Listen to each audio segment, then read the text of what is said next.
It's one thing to accept the fact that we have a minority status, and this is really the first time in a long time that the American evangelical church has actually had to adapt itself to this situation, and to recognize that for the first time we're going to have to figure out how to live in the wider culture in a way that is both winsome and effective. And a lot of the ways that we have been doing this in the past cannot be assumed to be effective in the future because the context has changed. And the cultural context actually matters. It's just a bracing reminder that we need to be more sensitive to context than ever before, because if we're going to be effective, we have to pay attention to our surrounding environment. So it's not enough to acknowledge that we're exiles in American Babylon. It's how do we actually engage Babylon as exiles without being jerks? And that's the topic I'd like to address a little bit tonight. In 2010, James Davison Hunter wrote a book that most of you probably are familiar with, entitled "To Change the World, the Irony, Tragedy, and Possibility of Christianity in the Late Modern World." Hunter is among maybe the top 3 sociology of religion professors in America. He would have ranked with Bella at Stanford, and Wuthnow at Princeton, and Hunter at Virginia. He runs the Institute for Advanced Studies in Culture, which was modeled after the Institute for Advanced Studies at Princeton, which is the premier academic institution, definitely in America, maybe the world. Large numbers of Nobel Prize winners have been there. MacArthur and Field winners have been there, and a lot of breakthrough, cutting-edge research comes out of Institutes for Advanced Studies. They are, in a sense, the pinnacle of academic research in the academy. In the world, there are 9 Institutes for Advanced Study. Institute for Advanced Studies in Culture at University of Virginia would make number 10. And so the work they do is significant. What is particularly significant, since he's playing ball in a discipline, namely social science, which is about the most secular of all the disciplines, the fact that they are both faith-friendly and that Hunter is a person of faith is really something that we should be enormously grateful for. So this book is one that has engendered some controversy within evangelicalism, but certainly one that we need to take seriously. As a little aside, James is one of my best friends. He was on my doctoral dissertation committee. He was the best man in my wedding, and we climbed Mount Rainier together, among other things. I am both a student of his and heavily biased, and so it's probably in the scope of being candid, to be aware of that. I also am pretty aware of the problems with the book. I read the manuscript before it was published. Now, you should actually know that the writing of a book like this, for him in a position like he's in at an Institute for Advanced Studies in Culture, playing the game in that world, was an enormous risk and personal sacrifice. He actually considered for a long time writing it under pseudonym because he knew that there would be a lot of professional risks to doing this. And then he actually had a vision, and God said, I don't think so. And so he put his name on it.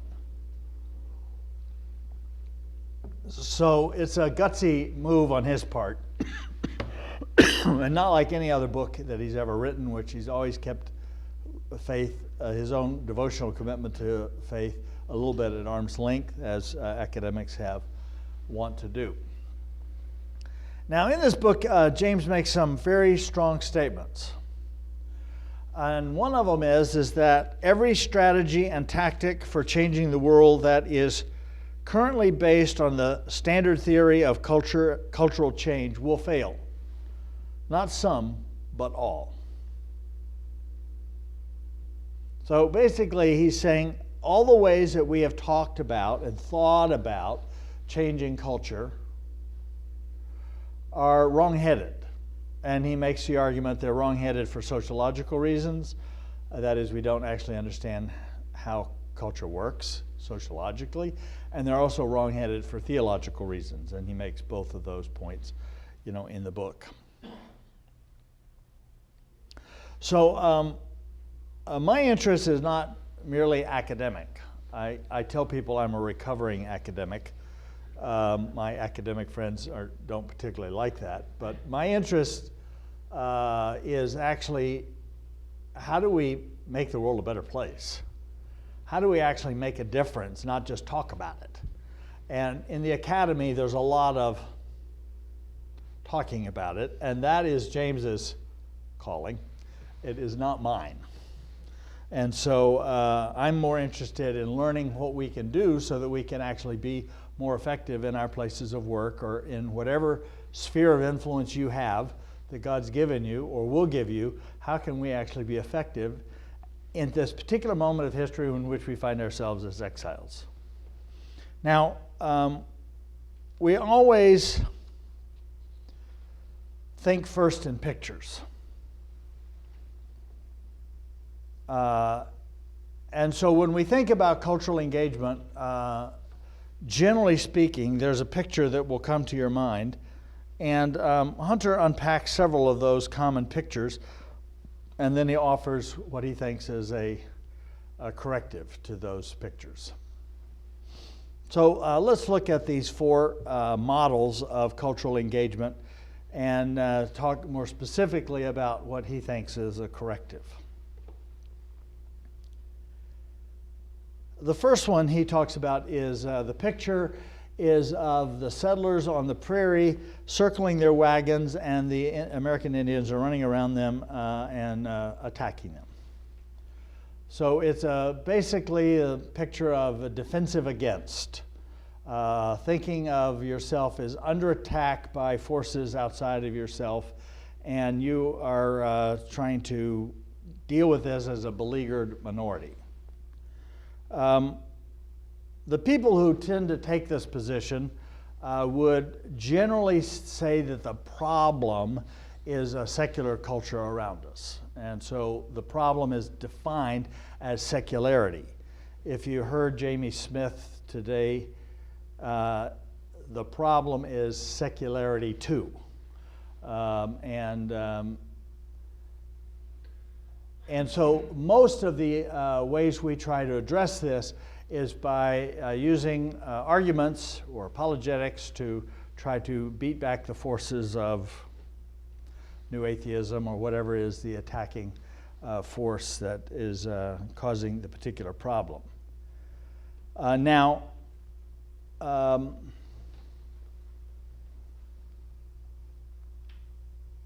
is it true that in many sectors of society we are under attack? Yes. So let's accept that as a premise. In other words,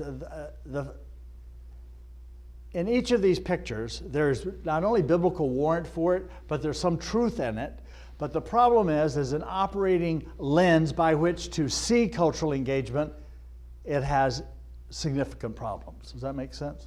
So it's not to deny, like a cloud in the sky, that somehow there aren't people, that there isn't a spiritual warfare, or there isn't people who are fundamentally aligned against us. I've tried to make that point last night. There is certainly truth in that. Generally, people pick certain elites, either it's the media or entertainment or the academy, that are causing the attacks that are the biggest problem. Now, the solution is that somehow, if God could be re-enshrined in the social order, somehow the culture would be restored. If we could get prayer back in school, or if we could get the creche back in the city square, or whatever it is. Generally it's symbolic. Normally it wouldn't actually make a whit of difference, but this is where the battles tend to get played. So generally this paradigm is coupled with a sense of nostalgia, lament, victimhood over a lost market share, and the solutions are symbolic, and generally speaking, this is the posture of political conservatives. The problem is secularity. The picture is one of circling the wagons or operating in a fort mindset. The attitude is one of lament, and most of the solutions are couched in political terms and generally symbolic in ways that probably would not make a big difference culturally. The other approach certainly has its benefits, and the picture here is one of the Amish. And I live just south of Lancaster County, so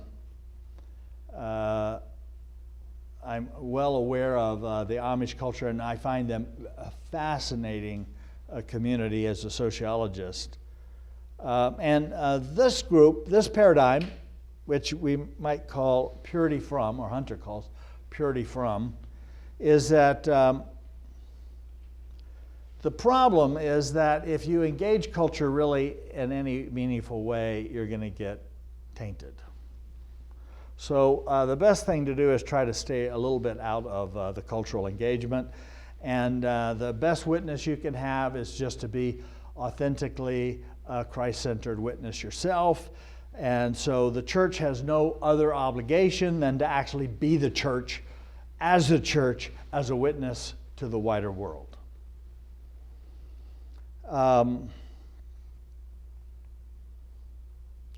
So here the main problem is not, the focus of the attention is not outward. The problem is not them out there. So it is much less judgmental. The problem is in here. If there's judgment to be had, it's going to be judgment on the church as failing to be the church. Now, at one level, this sounds very spiritual.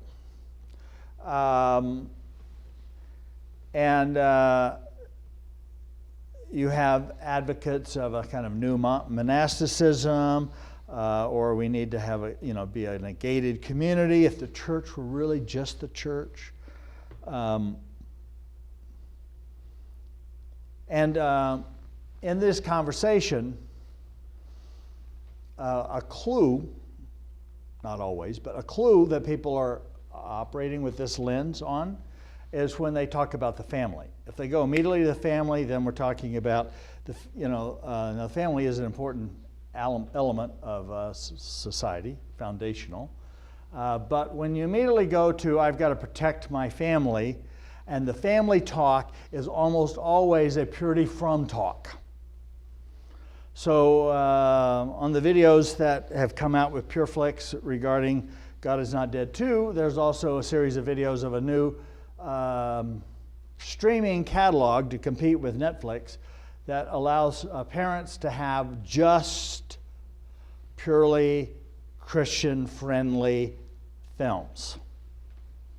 Now, at one level, that sounds like a good thing. On another level, that's a way of retreating and actually having no influence at all in the wider culture. The Amish are quaint, but they're not influential. And if your calling is to be quaint, then have at it. But that is actually not the call of the gospel, is to actually have a role of bringing Christ's redemptive love into all society, caring for all of creation. We have a creation-wide mandate and creation-wide gospel that must touch not only every man in Christ extensively, but the whole of every man and woman for Christ intensively, not all simply every nation for Christ, but the whole of every nation, meaning its cultural context, which basically means it's the stories it tells about what is a good life and the way it shapes its taken for granted habits and the liturgies of life that shape society. So,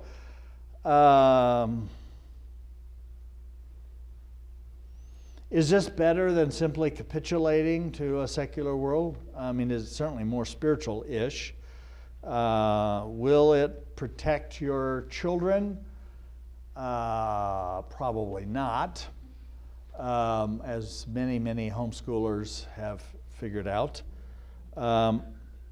So it's religiously pious without being culturally influential, so there are problems with it.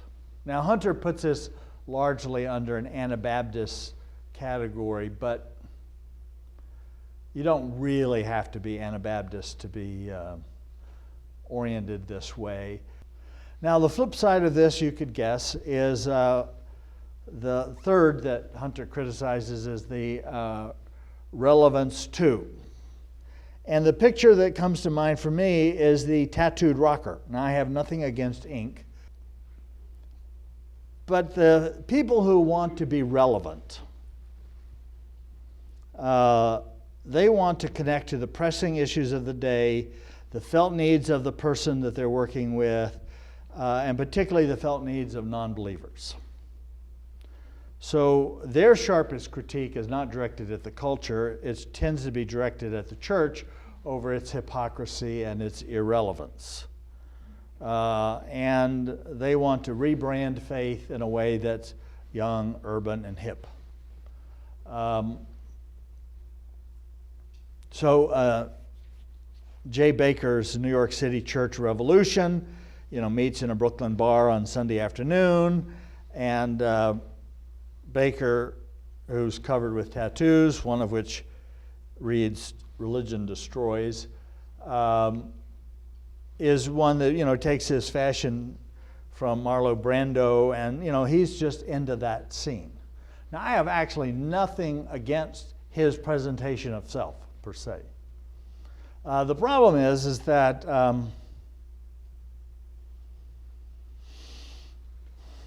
that is actually a failed strategy to making a difference in culture if we're interested in following Christ. But their motivation is accommodation rather than maintaining at some point a tension with the gospel. And the challenge that Jesus would call us into is how do we maintain a tension with the gospel? So if you're in this cultural context and non-believers and believers are both criticizing you, you're probably about right. Because, and I often say to people, listen to the conversation. And if in the conversation the point is to reduce tension, rather than increase tension with the culture, then I tend to be suspicious. I think we need maximum tension, maximally in the world and not of the world. Maximally empathetic, maximally orthodox. So, is that easy? No. Can it be done apart from Christ? Not really. Are we going to make mistakes in trying to do that? Yes, lots of times. Will we tend to fall off the horse one side or the other? Sure. But it's helpful to have that as a mindset. So, is there biblical warrant for all of these positions? Absolutely. Are we to be pure from the world? Absolutely. Are we to actually love our neighbors and be like Jesus, who hung out with people who were notorious for their sinful lives?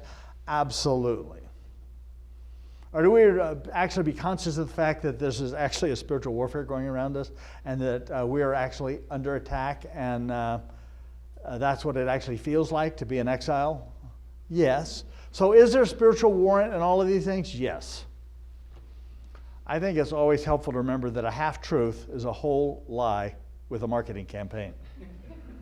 So we have to be careful about things that are half right. These lenses, the ones I've just said, Hunter says this won't work. That if we're trying to be effective, this is not the solution to it at all. We actually need to think of a different picture if we're to engage the wider world. So what we need is some measure of cultural discernment. And Hunter uses his fourth option, which we will now discuss and then illustrate, is what he calls faithful presence. Now,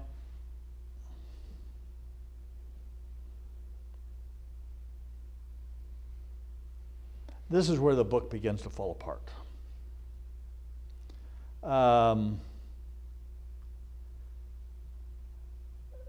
Faithful presence, there's not a person in any one of these positions who doesn't say, I'm all over faithful presence.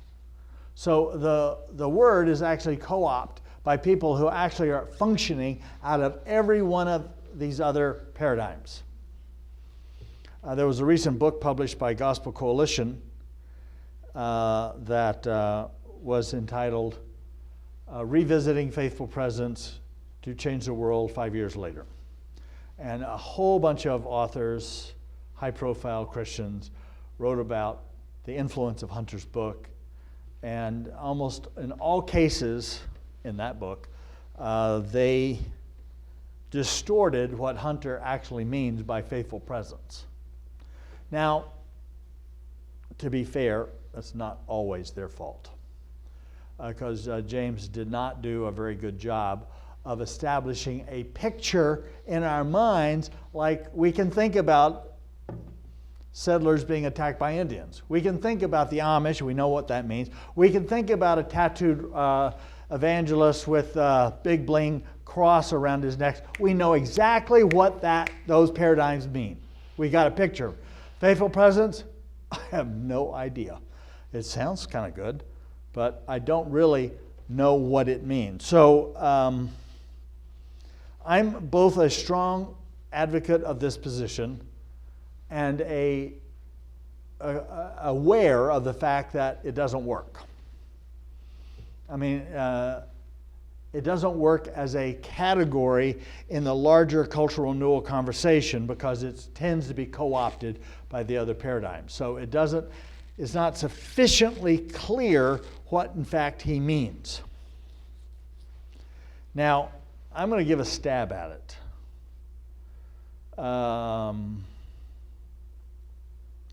In all candor, my stab at this has not been given the Hunter imprimatur. I think it's right.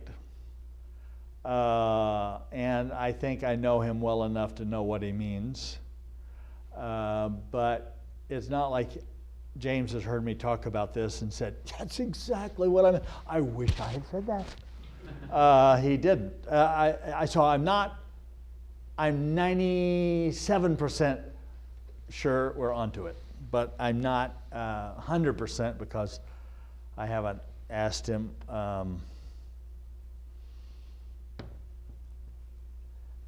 And I did write a review of this book by Gospel Coalition in which I made lots of people mad at me for my take on their take on Hunter. And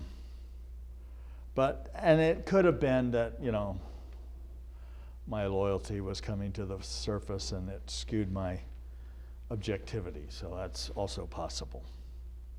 So, but my picture for faithful presence is John Stockton. Now, apologies to the women in the room because it's a very male analogy. It's also appropriate. Who was John Stockton? Anybody here know?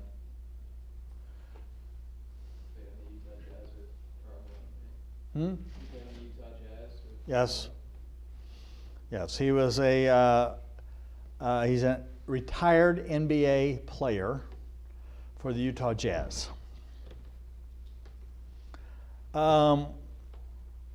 He's not famous for his shooting. What is he famous for? Assists, right? Yes.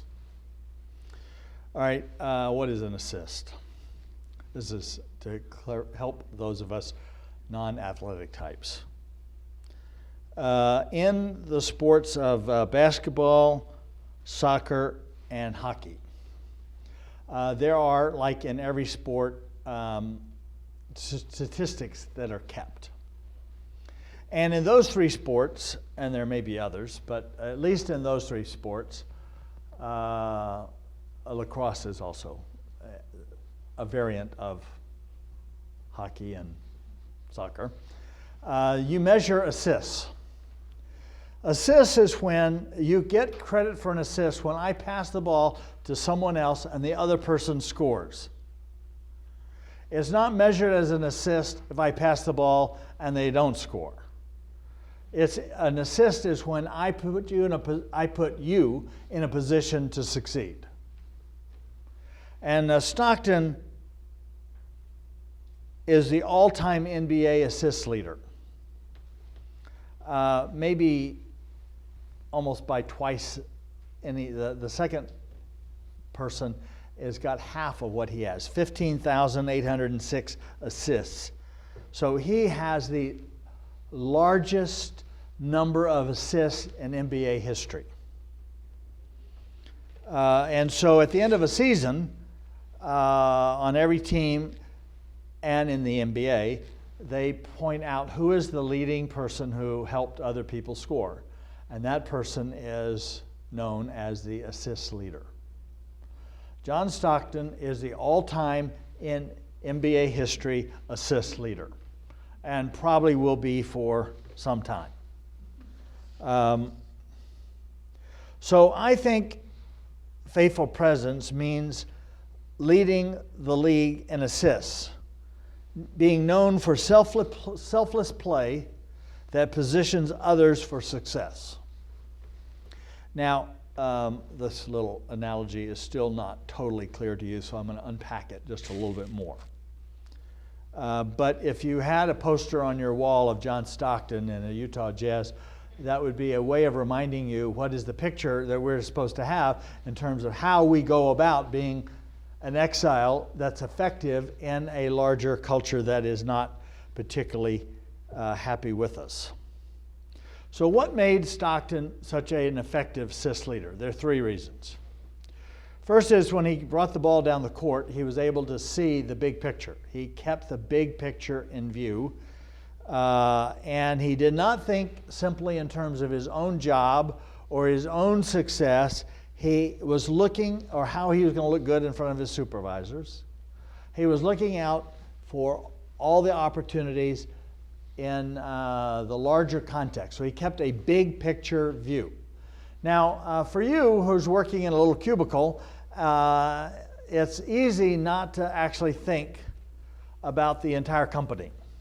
I have my boss, I have my direct reports, I have my team, but the question is, how do you keep a big picture view so that, in fact, you've got the entire company, or whatever is your scope of influence, in your view? So he was always looking for opportunities to assist others across the entire court. Now, one of the ways you can assist people in your own company is simply to ask either your direct report or the president of your company, what are the three biggest obstacles that you're wrestling with and keep you up at night? And he or she will tell you what those are, and then you can begin mulling on how you could actually assist things that are big problems for him or her. But keeping a big picture is not totally what keeps an assist leader effective. Now, by the way, if you're able to bring the ball down the court and keep your eyes up and not looking at the ball as you're dribbling it down the court, that takes a little bit of technical skill, right? So you've got to not only be able to do your own work well, bring the ball down the court, but you're also keeping a wider vision. So there is, even in the keeping a big picture, there is a technical aspect to doing that effectively. But the other thing that was particularly important is that Stockton knew his players. He knew all the other 4 players, he knew his entire team, he knew his players well. It means that not only do you have to have the big picture, but you have to have some measure of emotional intelligence to actually know what are the strengths and weaknesses of all of your players and how they want the ball presented to them in order for them to succeed. So some people want a high pass, some want a low pass, some want it. I mean, the point is that you need to know what are the strengths of everyone else and how you can assist them to succeed. So it's not knowledge about yourself that's important here. It's actual knowledge of a strong working relationship with your coworkers so that you know what makes them tick, and you know what motivates them, and you know how to position them for success for the company. Now, we often tend to be very siloed and very focused on ourselves.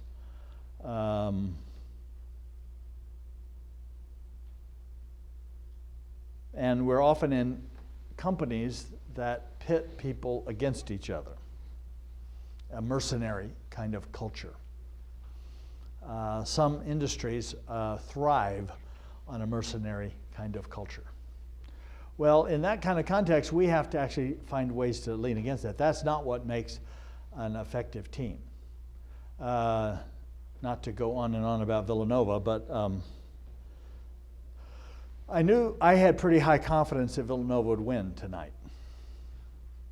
I did not know that they would win by almost 50 points, but the reason is that the Sooners are heavily dependent on one player who made about 50% of their points in the last game.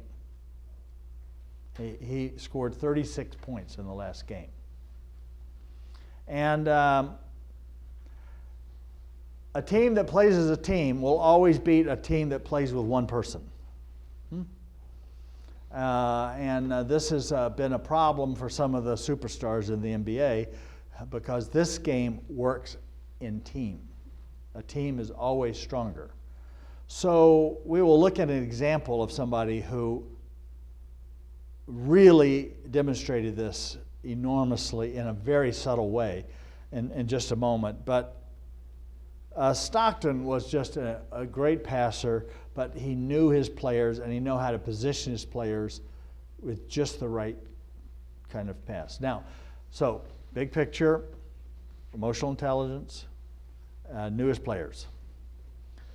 That's actually not adequate for an assist leader. The third thing you have to do is actually make the pass, and they have to score. So it has to be a timely pass that leads to a score. That's what makes an effective assist leader.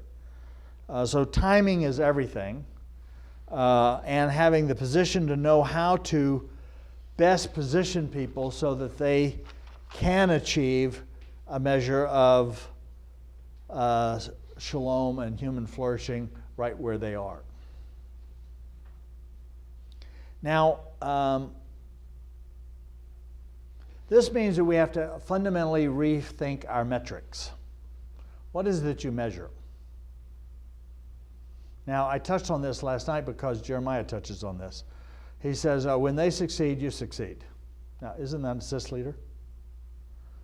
When you position the institutions of Babylon around you to be successful. Now, by successful, we mean following in the parameters of a biblical understanding of life and reality so that they're actually operating within the confines of creational design, because that's where human flourishing happens.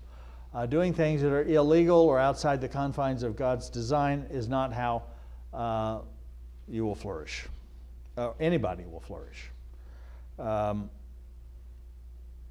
But most of the time, the church measures what it's doing, and it's not measuring how it's positioning others outside of the church to be successful. So I don't know of a church that's measuring assists.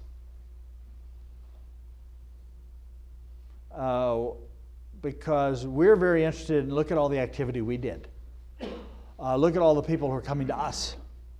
But that's not what we're supposed to be measuring. We're supposed to be measuring how we are positioning other people to succeed in a way that promotes human flourishing and the common good. So most of our measures are backwards. And as a consequence, since you become whatever you measure, most of our churches are doing things that are reinforcing things that are not particularly effective in terms of faithful presence. No matter what we say we're trying to do is faithful presence. It is faithful presence when, in fact, we are positioning others to succeed. Now, let me ask you a question. Your teammates, when you give them a perfect timed pass and they set up and they score, how do they feel about you? How did Stockton's teammates feel about him? And when he won, when he made the assist that made him the all-time greatest assist leader, they stopped the game. They gave him a plaque, and everybody stood up and cheered. And how do the teammates feel about an assist leader? Right? Well, pretty positively, because that is servant leadership personified in a way that is effective for cultural change. I mean, that's actually what we're talking about. Or that is faithful presence. So an effective SIS leader requires a combination of technical competence, emotional intelligence, and relational humility. Hunter says, a theology of faithful presence calls Christians to enact the shalom of God in the circumstances in which God has placed them, to actively seek it on the behalf of others. So it's not a new program, but it is a new lens, a new paradigm through which we see all of our activities in culture. So we do whatever we can to create conditions in the structures of life that make human flourishing possible, better. And we do so in a way that actually gives all the credit to others. Well, that still sounds way, way, way too theoretical. So give me 3 examples, and then we'll take some questions.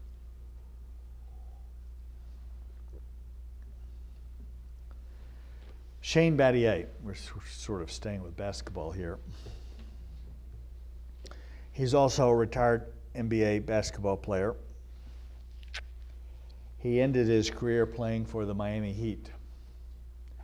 I met Shane about a year ago. Battier was an anomaly. He was never the best player on the court. He's known, New York Times said, he's the no-stat all-star. He did nothing great. Not great shooting, not great rebound, not great assists, nothing. Nothing he did individually was great. The problem is that whenever he was on the court, they noticed everyone else played better.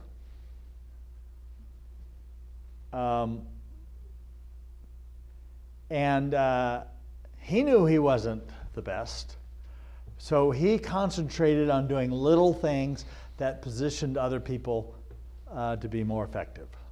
So he boxed out, he did lots of little subtle things such that he did picks, he was just selfless, he did everything to make the rest of the team succeed. And he's the only player in NBA history to have played for 2 20-game winning streaks. Now, this is what the New York Times said of Battier. Battier's game is a weird combination of obvious weaknesses and nearly invisible strengths. When he's on the court, his teammates get better, often a lot better, and his opponents get worse, often a lot worse. He may not grab a huge numbers of rebounds, but he has the uncanny ability to improve his teammates' rebounding. He doesn't shoot much, but when he does, he only takes the most efficient shots.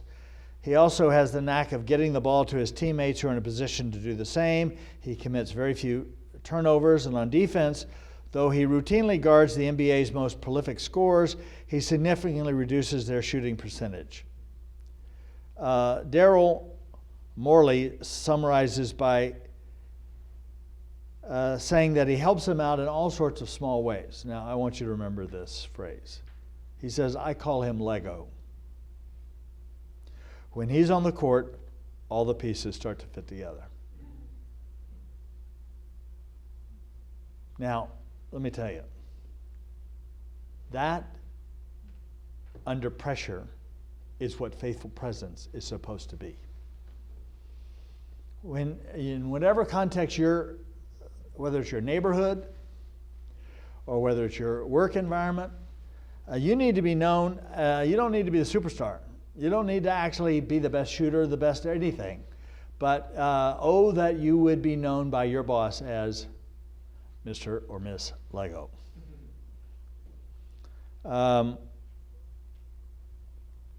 He's the average player who makes others above average.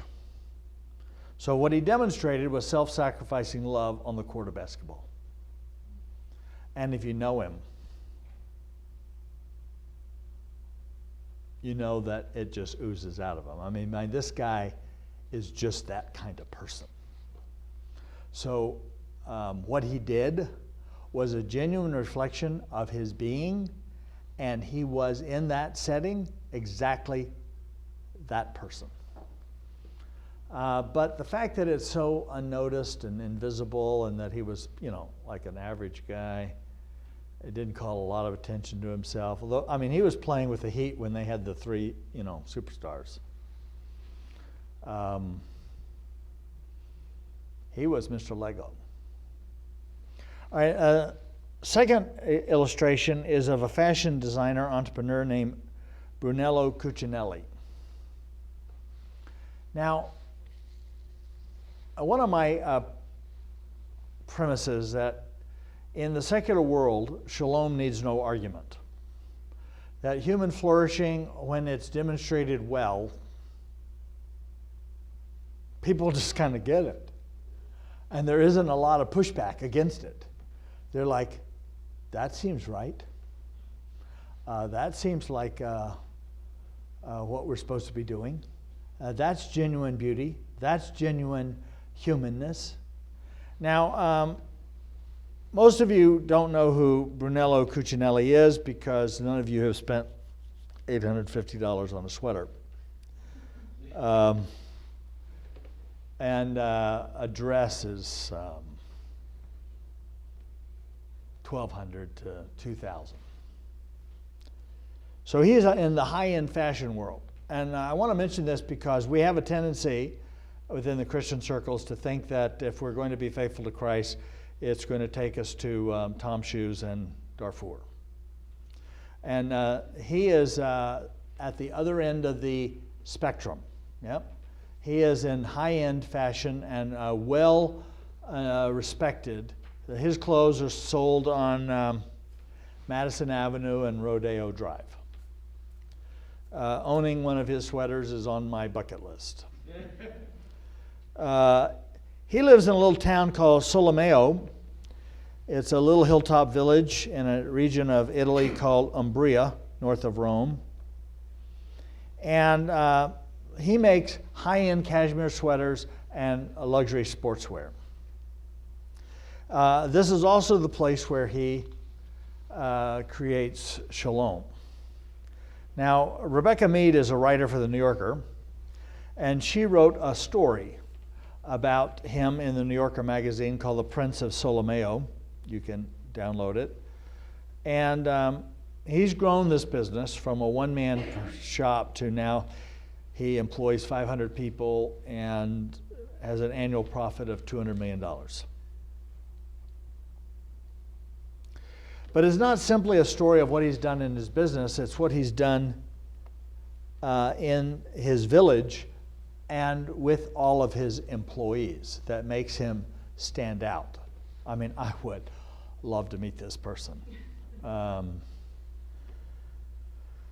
He is trying to restore the beauty and the culture of this village. And in his autobiography entitled A Humanistic Enterprise in the World of Industry, he writes that his business is founded on classics of ethics and theology. Now, he probably wouldn't pass a Christian Union staff theology test. So I'm not suggesting that we get our systematic theology from Brunello Cucinelli. But this guy is onto something big time in business.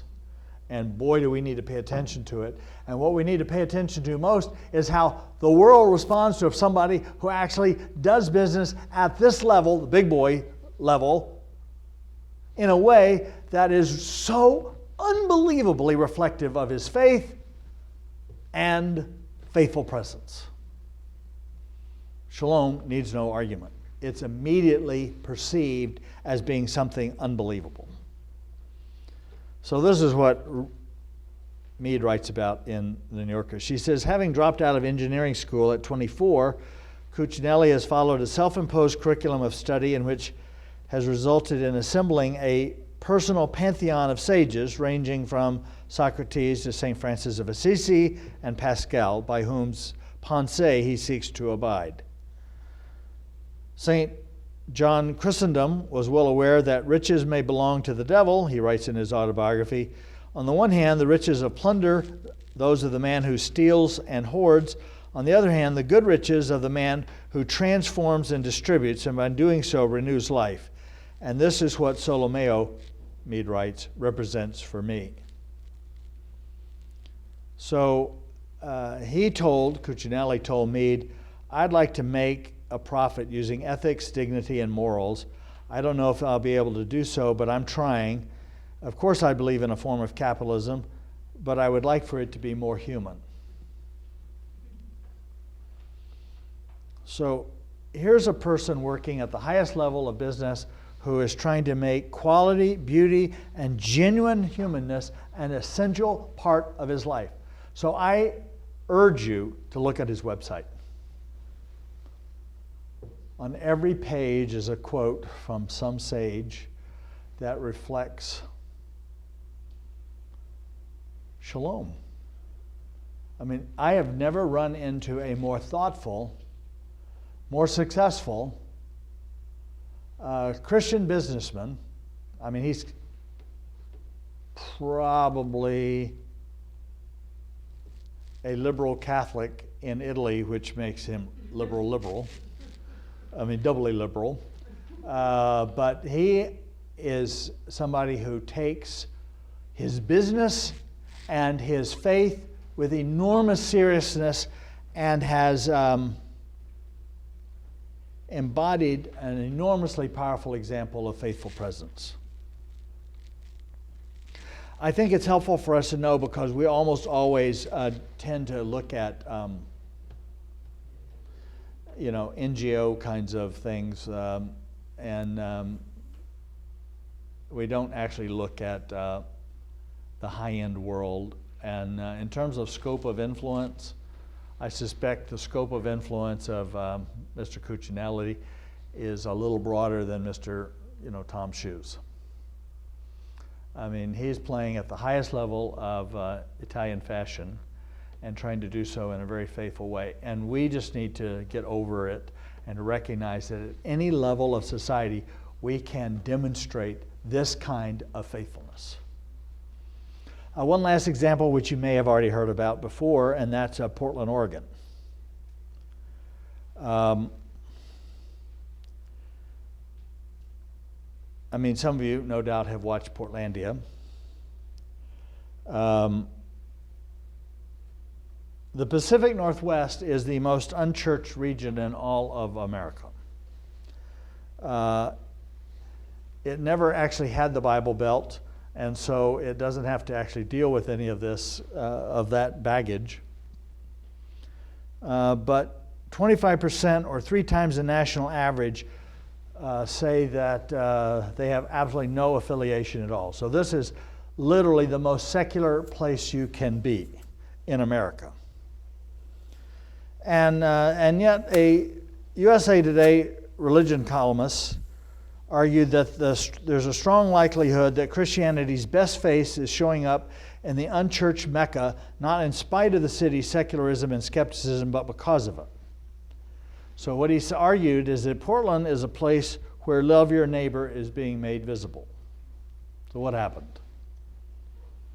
Well, a group of pastors and Christian business leaders went to their openly gay mayor and said, how could we assist? And he gave them a list of things. And so they organized a season of service. They raised $100,000 to try to curb the dropout rates in schools. Shortly after this endeavor, the mayor got into a major front page story sex scandal with his gay partner. So it wasn't, I mean, there are sex scandals, and then there, like the one that's going on in Alabama now with their governor, and then there are gay sex scandals that are on the cover of the paper of the mayor you're trying to help. This community kept their mouth shut and never, ever criticized the mayor. In his time of, was a very low time. The mayor later gathered this coalition of Christians and stood with them, and he thanked them, and he called Portland Jesus' favorite city.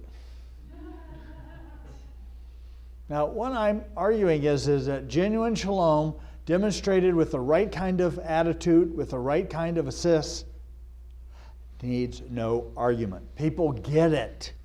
They're like, yeah, that's the way it's supposed to be.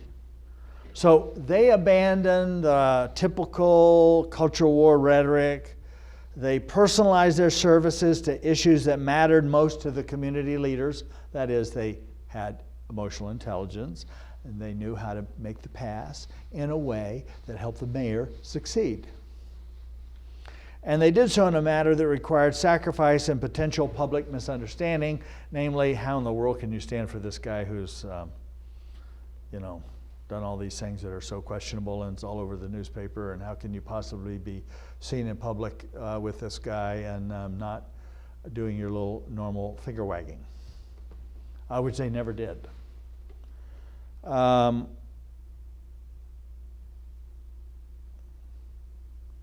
think it's helpful for us to remember that the distinction that Jesus makes between sheep and goat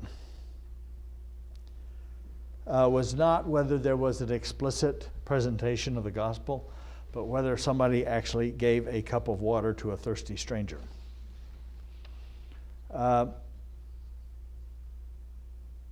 So whether it's Shane Battier, or whether it's Brunello Cucinelli, or whether it's the Christians in Portland, led by Kevin Palau, this actually has caught on, and lots of other Christian communities are actually trying to model themselves out of what they've done in Portland, because it's a model that actually feels right, tastes right. I mean, it seems right, and it's effective. So what lens are you operating with when it comes to cultural engagement? It matters what you're thinking about doing. Where is your Babylon? What's the scope of your influence there? Are you going to embrace your status as an exile? Are you going to see yourself as the next Daniel or Esther at your company? And will you be a faithful agent of faithful presence in that context where you are in exile? Keeping the big picture in view, having emotional intelligence, and setting up others to win in ways that actually demonstrate humanness and shalom to the entire company. And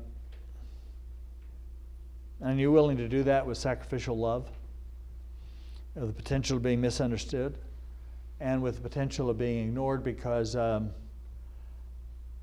you're not the superstar. You're the Shane Battier that just happens to be Mr. Lego, because when you're on the court, all the pieces fall in place.